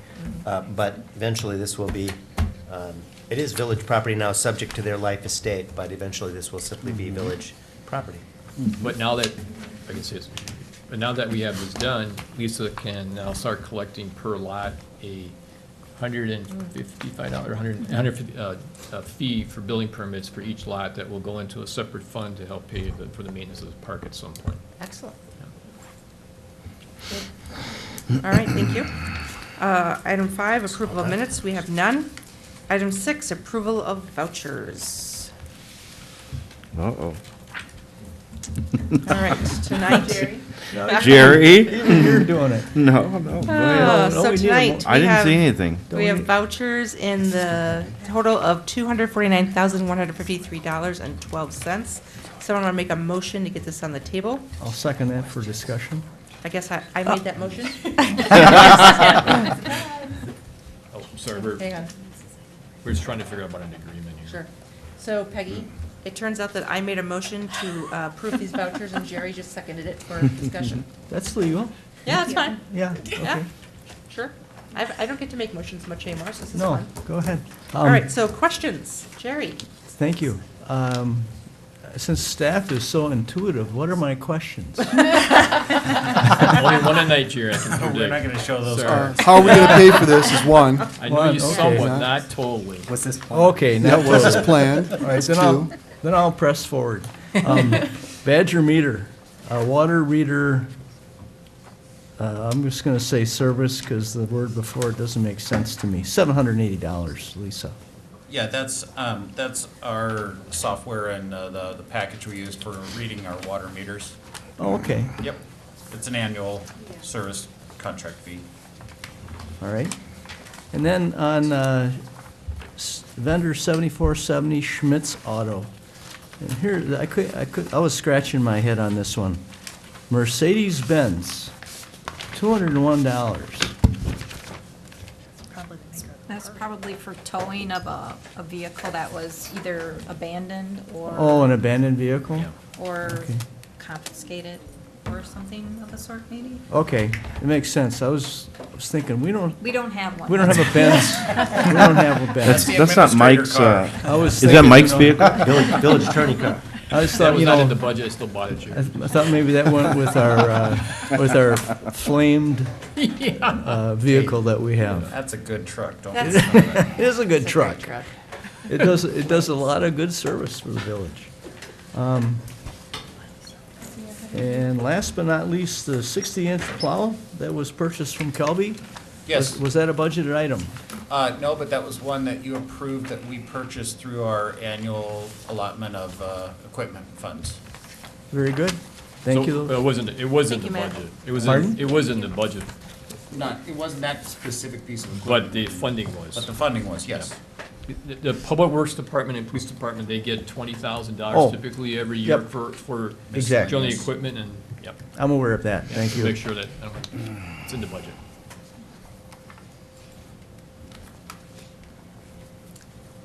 Any other questions? No other questions from me. All right, then I think we're ready to proceed with roll call, please. Carpenter? Yes. Peterson? Here, yes. Pollock? Yes. Jacobson? Yes. Boudreaux? Yes. Horton? Yes. Wish? Yes. Motion carries, thank you. All right, so we are on to community input. This is part of the agenda, allows members of the public to provide information to the village board. Would anyone like to present information to the village board? And that's a no. Moving on to item 8, proclamations and announcements, board comments.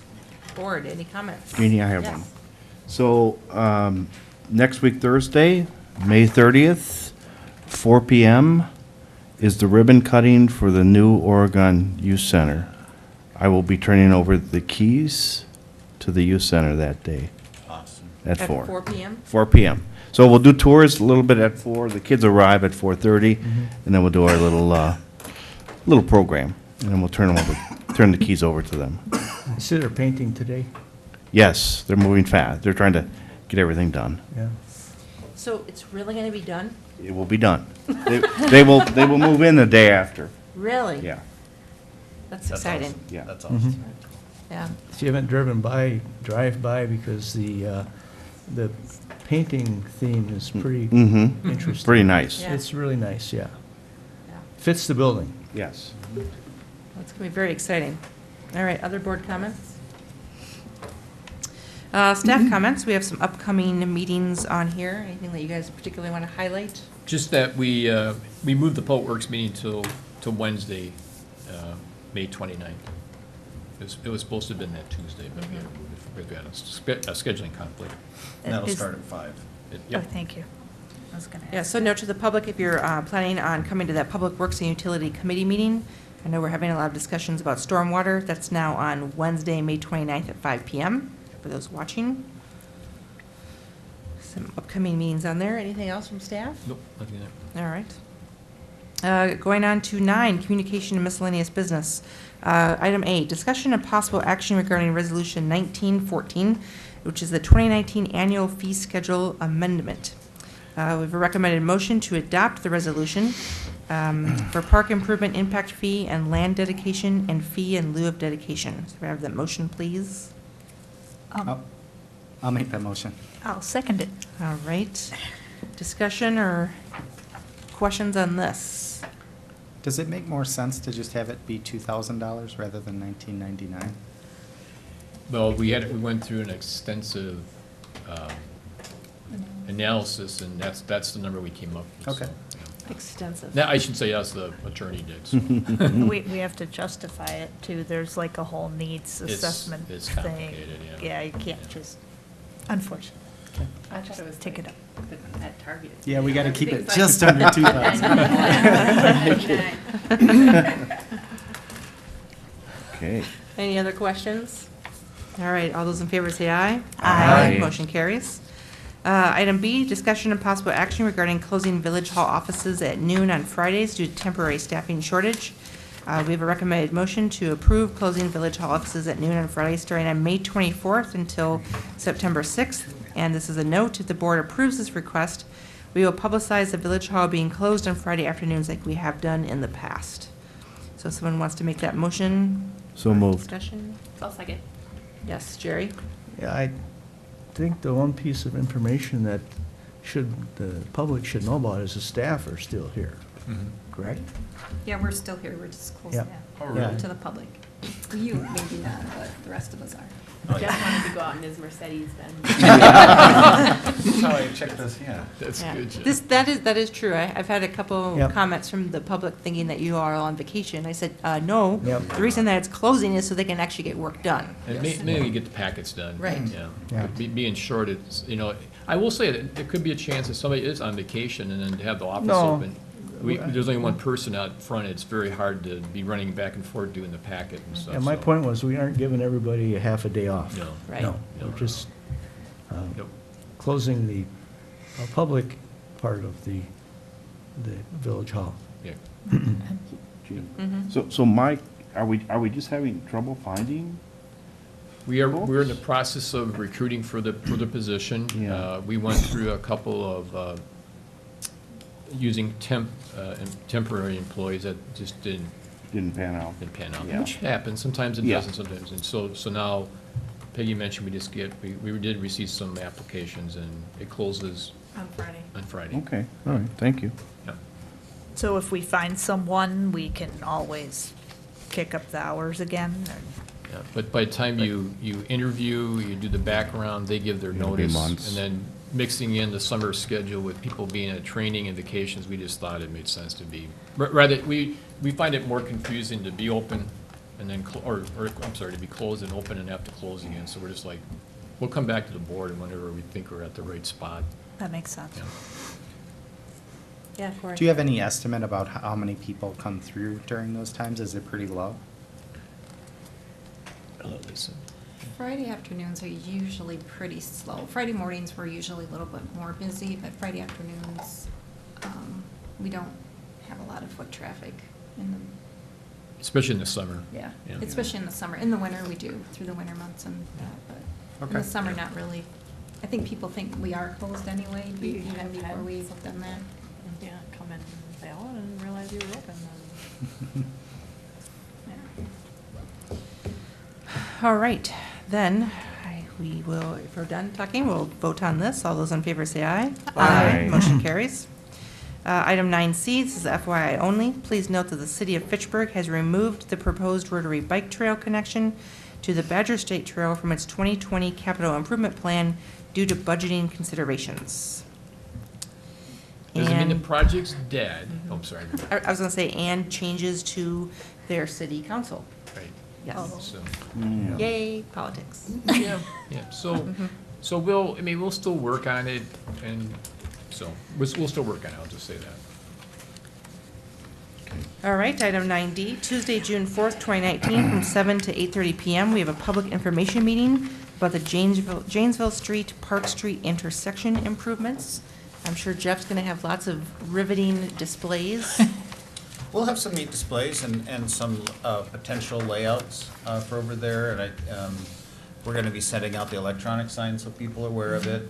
We've asked the newspaper to advertise for that, and it's just gonna be kind of a presentation by our engineers, and then followed by just some time of Q&A, approach the diagrams, talk about it, talk about access and any concerns that they have.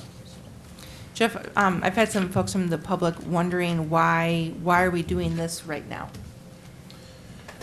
Why are we doing this right now? Mhm. Because, well, primarily because of two things. The condition of Park Street is definitely in dire need. And with our hotel and potentially development on the corner over there and everything like that, we've known that has to happen. Secondly, is this has been a problem intersection with people trying to cross.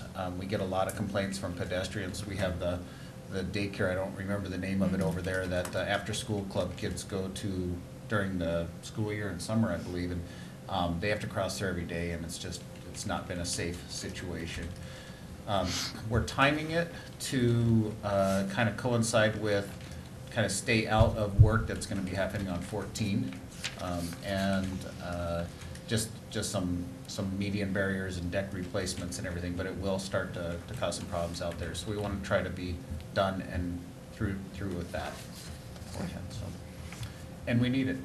And a couple of the items being discussed are roundabouts versus stoplights, right? Right, either stop controlled with a stoplight, or if you're from certain portions of Wisconsin, stop and go lights, as I learned when we moved out here.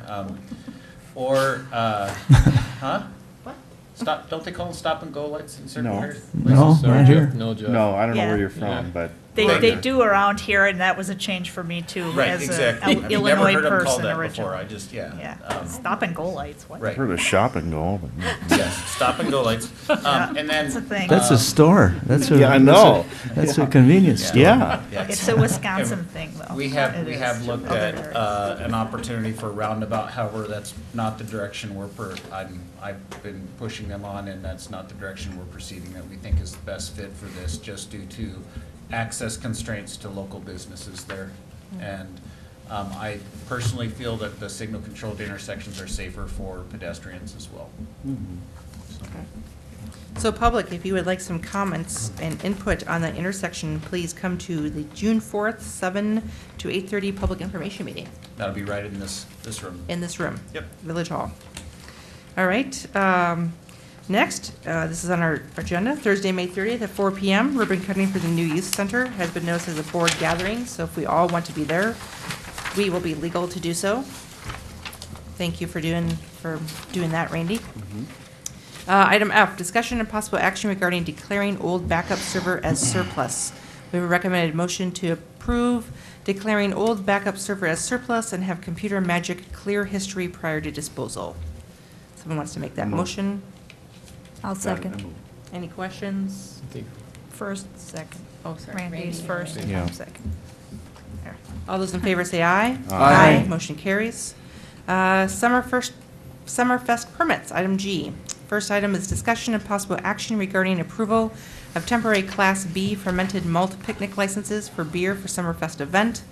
The event dates are June 20th through the 23rd of 2019. The background check has been approved by the police department. We have a recommended motion to approve the temporary Class B picnic licenses for beer for the Summerfest event from June 20th to 23rd, 2019. Someone wants to make that motion? I'll make that motion. Second. All right. Judy, do you want to tell us anything exciting about this? It's that time of year Yeah. again. It's all out on our website, so we're hoping you approve it. So it's there, we're looking for volunteers, we're looking for all kinds of fun things, so, yeah. And it'll be a Good. safe place, it'll be a good time, so. Fireworks, Fireworks will be Thursday night, unless it rains. Friday night. So they'll be Friday night.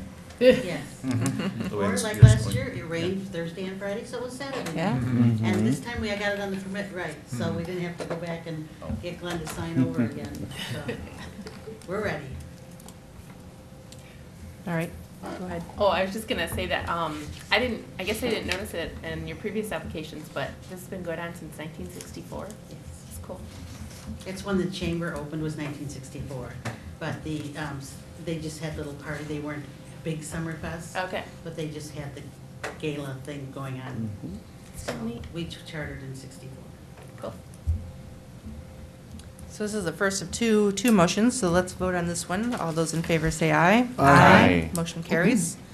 All right, and then our item 2 regarding Summerfest is discussion of possible action regarding the approval of permit for the Oregon Chamber of Commerce to be present in Kaiser Fireman's Park and J.C. Park after posted hours for Summerfest event. So if someone wants to make that motion, I'll make that motion.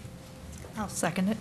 all right. Anything So further? our band is, we have our bands on 11:30 on Thursday night, but Friday and Saturday are till 12:30. And I do have 3 AM on here, it's because we have these wonderful firemen who are, what's our junior? Interns. Interns. They are cleaning up inside of our beer tent and everything else, and we're cleaning up the grounds. And I want to give them a little bit of time, because if we close at 12:30, get everybody off on 1, they got 2 hours to get things cleaned up. So, and the police department's aware of who can be there and who can't be there. So, that's why we put 3 AM. Not that we want to be there that long, but it happens. Mhm. Excellent. Any other questions? All those in favor say aye. Aye. Motion carries. All right, and then item 3 on this, discussion and possible action regarding the waiving of fees. I'll make a motion to waive the fees. I'll second. Oh, this is park fees, or what are we talking about here? What Permit fees? fees. Oh, permit fees for the Oregon Chamber of Commerce to put on Summerfest. Gotcha. Yeah. And we've done this in the past. Mhm. Every Yes, year. this is a usual thing. So I'll make a motion to waive the fees. Thank you. Jeff already did. Oh, I think we Oh, did sorry, already. I I Already did, did. sorry. Yeah. Sorry, It I'm was very behind it. fast. Too late. All right, all those in favor say aye. Aye. Motion carries. Thank you, Judy. so much. Thanks, Judy. Thanks for all your work. All right, we've already done item 10. Item 11, minutes not requiring action, which is the April 10th, 2019 Library Board minutes. Jennifer, you've sat through this entire meeting. Would you like a minute or two to highlight anything? No, thank you. Well, thank you for sitting through the entire meeting. All right. New business, we have approval of pending new operator licenses. These are recommended by the police department. Headquarters, we have Mickey V. Peterson. So if someone wants to make that motion, I I'll can- make it. I'll second it. all those in favor say aye. Aye. Motion carries. B, C, and D, we have no names there. We have some future agenda items. I would entertain a motion for adjournment. Jerry is moving. All right. Second. All right, all those in favor say aye. Aye. We are adjourned. Thank you, everyone. Yeah.